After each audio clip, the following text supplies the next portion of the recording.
పేదవాడి ఆత్మ గౌరవం, పేదవాడికి భరోసా, పేదవాడికి భద్రత ఇవ్వాలి అని ఎన్నికలకు ముందు మన నాయకులు రాహుల్ గాంధీ గారు ఏదైతే చెప్పారో, ఎన్నికల టైంలో ఆనాటి పిసిసి అధ్యక్షులు ఈనాటి ముఖ్యమంత్రి గౌరవ రేవంత్ రెడ్డి గారు చెప్పారు, మేమందరము చెప్పాము. గడిచిన 10 సంవత్సరాల ఆనాటి పరిపాలనలో పేదవాడిని ఆ ప్రభుత్వం చీడ పురుగులా చూసింది.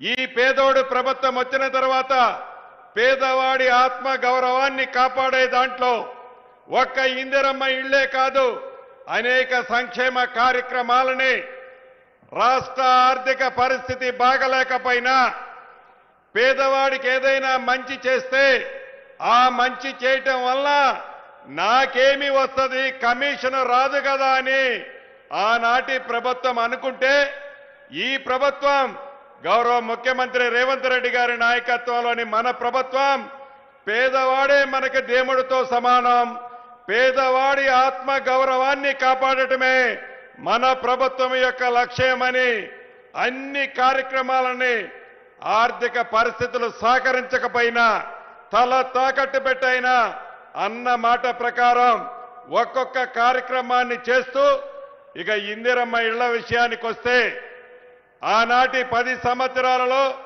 ఆనాటి దొరవారు పేదవాడికి ఇల్లు కట్టించాలని ఇంగిత జ్ఞానం కూడా లేకపోవటం దురదృష్టకరం. అటువంటిది మన పేదోడి ప్రభుత్వం మీ అందరి దీవెనలతో వచ్చిన తర్వాత అన్న మాట ప్రకారం మొదటి సంవత్సరమే 4.5 లక్షల ఇళ్లు ప్రతి నియోజకవర్గానికి 3,500 ఇళ్లు తగ్గకుండా ఇస్తూ గిరిజన నియోజకవర్గాలలో అత్యధికంగా ఇయ్యాలి అని గౌరవ ముఖ్యమంత్రి గారి సూచనల మేరకు ఈ నియోజకవర్గానికి 1000 ఇళ్లు, ఐటీడీఏ పరిధిలో సుమారు 25,000 ఇళ్లు అదనంగా ఇవ్వటం జరిగింది. రాష్ట్ర వ్యాప్తంగా ఎవరైతే చెంచులు ఉపకులాలు ఉన్నాయో 13,000 కుటుంబాలుంటే ఆ 13,000 కుటుంబానికి కూడా ఇందిరమ్మ ఇళ్లు ఇవ్వటం జరిగింది.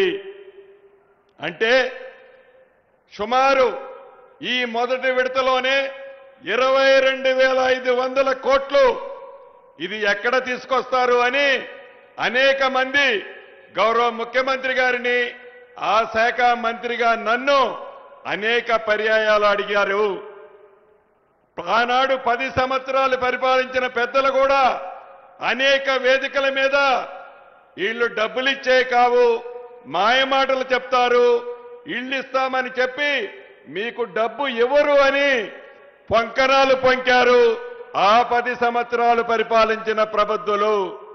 అయినా కూడా మనం మాటలతో కాకుండా చేతలతో పేదవాడి ఆత్మ గౌరవాన్ని కాపాడాలని గౌరవ ముఖ్యమంత్రి గారి సూచనల మేరకు ప్రతి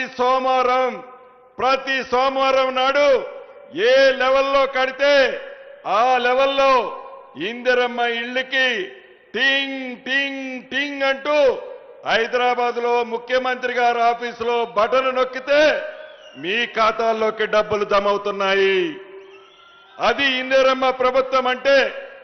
10 సంవత్సరాల కంటే ముందు మన ప్రభుత్వం ఉన్నప్పుడు ఆనాడు 10 సంవత్సరాలలో 23 లక్షల ఇళ్లు కట్టించిన చరిత్ర ఆనాటి మన ఇందిరమ్మ ప్రభుత్వాన్ని. ఇప్పుడు కూడా మళ్ళీ చెప్తున్నాం, ఇది ఒకసారి 4.5 లక్షలు ఇచ్చాం, ఇక కార్యక్రమం అయిపోయింది, మా దగ్గర డబ్బులు లేవు అని ఈ ప్రభుత్వం అనదు. పేదవాళ్ళు ఎవరైతే ఉన్నారో మొదటి విడత ఇచ్చాం, ఇంకా గ్రామాల్లో అర్హులైన వాళ్ళు చాలా మంది ఉన్నారు. అర్హులైన ప్రతి పేదవాడికి తల తాకట్టు పెట్టైనా విడతల వారీగా ప్రతి పేదవాడి ఆత్మ గౌరవాన్ని కాపాడే విధంగా గౌరవ ముఖ్యమంత్రి రేవంత్ రెడ్డి గారి నాయకత్వంలోని మన ఇందిరమ్మ ప్రభుత్వం ప్రతి పేదవాడికి ఇందిరమ్మ ఇళ్లు ఇచ్చి తీరతామని కూడా ఈ వేదిక ద్వారా తెలియజేస్తున్నాను. అంతేకాదు, ఆనాటి ప్రభుత్వం ఇళ్ళు ఇచ్చినప్పుడు నువ్వు పింక్ కలర్ చొక్కా తొడుక్కున్నావా, మా పార్టీకి ఓటేస్తావా అని అడిగారు. కానీ ఈనాడు మన ప్రభుత్వం నీది ఏ పార్టీ అని అడగల, నీది ఏ కులమని అడగల, నీది ఏ మతమని అడగల. చివరికి నీకిల్లిస్తే మా ఇందిరమ్మ పార్టీకి ఓటేస్తావా అని కూడా అడగం. అది మనసుల్లో ఉంటది, మనసుల్లో ఉంటది. పేదవాడైన ప్రతి వాడికి, అర్హులైన వాళ్ళకి విడతల వారీగా ఇందిరమ్మ ఇళ్ళు ఇచ్చే బాధ్యత మన ప్రభుత్వాన్ని. మరొక్కసారి ఈ ఇందిరమ్మ ఇళ్ళ కార్యక్రమానికి ఆనాడు శంకుస్థాపన రూపంలో వచ్చింది. ఇదే భద్రాద్రిలో గౌరవ ముఖ్యమంత్రి రేవంత్ రెడ్డి గారు వచ్చారు. ఇదే భద్రాద్రి జిల్లాలో ఈనాడు గోప్రేషానికి కూడా వచ్చారు. మీ అందరి పక్షాన గౌరవ ముఖ్యమంత్రి గారికి మీ చప్పట్ల ద్వారా అభినందనలు, కృతజ్ఞతలు తెలియజేస్తున్నాను. ఇక సంక్షేమ కార్యక్రమాలకు వస్తే ఇది గిరిజన ప్రాంతం. ఒక గిరిజన ప్రాంతమే కాదు, ఆడబిడ్డల్ని 1 కోటి మందిని కోటీశ్వరులు చేయాలని ఆనాడు డ్వాక్రా గ్రూపులకి 0 వడ్డీతో ఆ ప్రభుత్వం రుణాలే ఇవ్వల. మన ప్రభుత్వం వచ్చిన తర్వాత మొదటి సంవత్సరం 24,000 కోట్లు ఇచ్చాం. ఈ సంవత్సరం కూడా 22, 23 కోట్లు ఇవ్వటానికి యంత్రాంగం సిద్ధంగా ఉంది. అంతేకాదు ఆడబిడ్డలకి ఇందాక సాంబశివరావు గారు చెప్పినట్లు 200 యూనిట్లు ఉచిత కరెంటు ఇస్తున్నాం. 500 రూపాయలకే గ్యాస్ ముద్దిస్తున్నాం. మొన్న ఉగాది నుంచి సన్న బియ్యం, పెద్దోళ్లు తినే సన్న బియ్యం నా పేద కుటుంబం తినాలని గౌరవ ముఖ్యమంత్రి రేవంత్ రెడ్డి గారి సూచనలతో సన్న బియ్యం ఇచ్చే కార్యక్రమానికి శ్రీకారం చుట్టాం. అంతేకాదు 10 సంవత్సరాలలో రేషన్ కార్డు ఇవ్వాలనే జ్ఞానం కూడా ఆనాటి ప్రబుద్ధులకి రాకపోతే రాష్ట్ర వ్యాప్తంగా 7 లక్షలు కొత్త కార్డులు ఇచ్చాం. పాత కార్డులలో 17 లక్షల మందికి పాత కార్డులలో పేర్లు ఎక్కించాం. రైతన్నని రాజు చేసే దాంట్లో సన్న వడ్లకి మద్దతు ధరతో పాటు ఒక విడత 500 రూపాయల క్వింటాలకి బోనస్ ఇచ్చాం. రెండో విడత కూడా రాబోయే కొద్ది రోజుల్లో గౌరవ ముఖ్యమంత్రి గారు మీ రైతన్నలందరికీ బోనస్ కూడా ఇవ్వబోతుంది మన ప్రభుత్వం. అంతేకాదు ప్రభుత్వం వచ్చిన మొదటిలోనే 9 నెలల్లో 21,000 కోట్లు 65 లక్షల మంది రైతన్నులకి 2 లక్షల రూపాయల వరకు రుణమాఫీ చేశాం.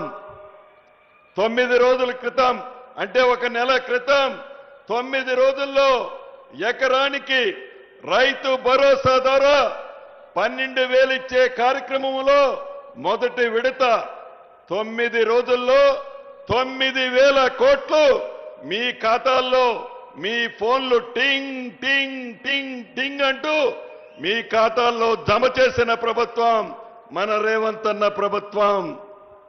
ఇన్ని మంచి కార్యక్రమాలు చేశామంటే దానికి కారణం వేదిక మీదున్న మేము కాదు, మీ అందరి దీవెనలు, మీ అందరి ఆశీస్సులు, మీ అందరి నమ్మకాలు, మీ ఆత్మ గౌరవాన్ని ఈ ప్రభుత్వం కాపాడుద్దనే నమ్మకాలు.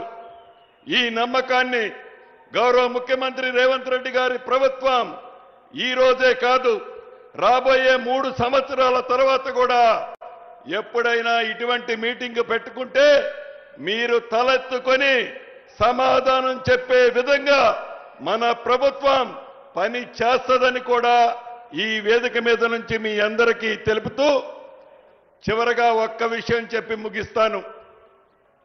ఆనాటి ప్రబుద్ధుడు మాజీ ముఖ్యమంత్రి కల్వకుంట్ల చంద్రశేఖరరావు గారు వాసాల మర్రి అని ఒక విలేజ్ని దత్తత తీసుకున్నాడు నల్లగొండ జిల్లాలో. అది ఎక్కడ ఉంటుందంటే ఆయన ఫామ్ హౌస్కి పక్కనే ఉంటుంది. ఫామ్ హౌస్కి వచ్చేటప్పుడు పోయేటప్పుడు రోడ్డు ఇరుగ్గా ఉందని ఆ రోడ్లు వెడల్పు చేయడానికి మీ ఊరు దత్తత తీసుకుంటున్నానని చెప్పాడు. అంతవరకు బాగానే ఉంది. ఆ ఊళ్ళో అందరినీ పిలిచి ఒకరోజు బువ్వ పెట్టాడు. ఆయన కూడా ఆ బువ్వకు తినే దాంట్లో కూర్చున్నాడు. కూర్చునేటప్పుడు ఆ ఊర్లో ఒక 90 సంవత్సరాల అవ్వ అనే ఒక పెద్దమ్మ ఉంది. ఆ పెద్దమ్మను కూడా పక్కన కూర్చోబెట్టుకున్నాడు. అవ్వ నీకేం కావాలా అంది. నువ్వు ఏమి ఇవ్వగలుగుతావయ్యా అన్నాడు. నువ్వు ఏది అడిగితే అది ఇస్తాను పోయా అంది అన్నాడు అతను. ఇల్లు కావాలయ్యా, మీరు రోడ్డు వైడం చేసేటప్పుడు నాకు ఇల్లు పోయిందని చెప్పింది. కానీ ఇల్లు ఇస్తానని చెప్పి ఒకే కాదు, ఆ ఊళ్ళో ఒక్క ఇల్లు కూడా ఇలా ముఖ్యమంత్రిగా దత్తత తీసుకున్న గ్రామం. గౌరవ ముఖ్యమంత్రి గారు ఆ పక్కనే ఒక బహిరంగ సభ పెట్టినప్పుడు అక్కడ కొంతమంది వచ్చి అడిగారు, అయ్యా ఆనాటి ముఖ్యమంత్రి దత్తత తీసుకొని మాకు ఇల్లు ఇస్తానన్నాడు, రోడ్లు వేస్తానన్నాడు, ఒక్క రూపాయి కానీ ఒక్క ఇల్లు కానీ ఇయ్యలేదయ్యా, నువ్వు కూడా అంతే చేస్తావా అని ముఖ్యమంత్రి గారిని ఒక పెద్దయ్య వచ్చి అడిగాడు. ముఖ్యమంత్రి గారు నవ్వుతూ నేనే పక్కనున్న బుధం తట్టి ఈ 2-3 రోజుల్లో ఈ మంత్రి గారు వస్తాడు, మీ అందరికీ ఆ ముఖ్యమంత్రి ఏదైతే మాటలు ఇచ్చి వదిలేశాడో ఈ ముఖ్యమంత్రి ప్రతినిధిగా మా మంత్రి గారు వస్తాడు, మీ అన్ని కోరికలు నెరవేరుస్తాడని చెప్పాడు. 3వ రోజు ఆ గ్రామానికి గౌరవ ముఖ్యమంత్రి రేవంత్ రెడ్డి గారి సూచనల మేరకు గ్రామానికి వెళ్ళి 119 ఇళ్లు కావాలంటే శాంక్షన్ చేసి అవ్వ ఇల్లు ఇంకొక 15 రోజుల్లో పూర్తి చేయబోతున్నాం.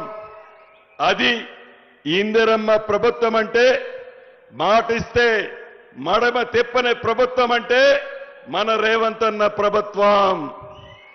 చివరికి ఆయన సొంతూరు ఏ ఊరండి అది?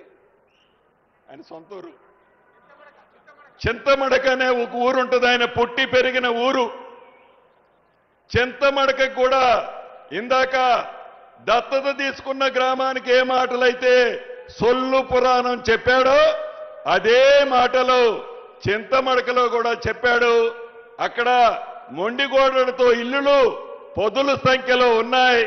ఈ ప్రభుత్వం బేసిజాలకి పోకుండా, పట్టుదలకి పోకుండా, పేదవాడు సౌలభ్యం కోసం, పేదవాడికి మంచి జరిగితే ఏది చేస్తే మంచి జరుగుద్దో అది చేయటానికి ఈ ప్రభుత్వం గౌరవ ముఖ్యమంత్రి రేవంత్ రెడ్డి గారి సూచనలతో తూచా తప్పకుండా మాటలు తక్కువ చెప్పి చేతలు ఎక్కువ చేసే ప్రభుత్వం, మీరెన్నుకున్న ప్రభుత్వం, మీ దీవెనలతో ఉన్న ప్రభుత్వం, మీ ఇందిరమ్మ ప్రభుత్వం అని మీ అందరికీ మనస్ఫూర్తిగా తెలియచేసుకుంటూ, ఇంత పెద్ద ఎత్తున జోరున వర్షం పడుతున్నా ఇక్కడికి విచ్చేసిన వేలాది మంది నా కుటుంబ సభ్యులందరికీ మరొక్కసారి చేతులు జోడించి పేరు పేరున హృదయపూర్వక అభినందనలు, కృతజ్ఞతలు చెప్తూ మీ అందరి దగ్గర సెలవు తీసుకుంటున్నాను.